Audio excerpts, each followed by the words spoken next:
নামমাত্র জিনিসপত্র নিয়ে বাড়ি ছেড়েছেন মণিপুরের ফালনি বা খুনসাই। তার দাবি, দুর্বৃত্তরা তার বাড়িতে আগুন লাগিয়ে দিয়েছে। প্রাণ বাঁচাতে এলাকার আর 10 জন মানুষের সঙ্গে পরিবার সহ পাহাড়ে আশ্রয় কেন্দ্রের উদ্দেশ্যে রওনা দেন তিনি। সেই ঘটনার পেরিয়ে গেছে 19 মাস, এখনো বাড়ি ফিরতে পারেননি খুনসাই। এ গল্প ভারতের উত্তর পূর্বাঞ্চলের মণিপুরের হাজারো মানুষের। সংখ্যাগরিষ্ঠ মেইতেই সম্প্রদায়ের সঙ্গে সংখ্যালঘু কুকি সম্প্রদায়ের সংঘাতে উত্তপ্ত অঞ্চলটি। জাতিগত এই বিবাদে ভোগান্তিতে পড়েছেন সাধারণ মানুষ। খুন, ডাকাতি, রাহাজানি থেকে শুরু করে বাড়ি ঘরে আগুন লাগিয়ে দেওয়ার মতো ঘটনাও ঘটছে তাদের সঙ্গে। 19 মাস ধরে চলতে থাকা এই সংঘাতে গৃহহীন মানুষের সংখ্যাও অর্ধলক্ষ ছাড়িয়েছে। আশ্রয় কেন্দ্রে বাড়ছে গৃহহীনদের সংখ্যা।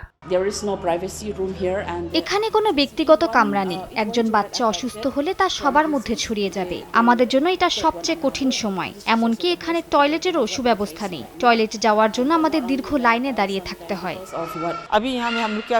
আমরা কেমন ভবিষ্যতের আশা করব? আমরা প্রতিদিন খাবার জোগাড় করতেই হিমশিম খাচ্ছি। আমাদের কাছে টাকা পয়সাও নেই। তবে মেইতেই ও কুকি সম্প্রদায়ের এই দ্বন্দ্বে কেউই পিছু হটতে রাজি নয়। সরকার তাদের দাবি মেনে না নেওয়া পর্যন্ত লড়াই চালিয়ে যাওয়ার কথা জানান তারা।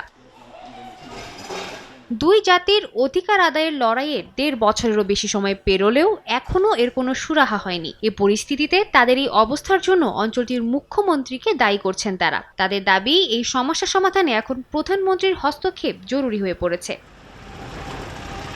সাদিয়া তাসনিম, সময় সংবাদ।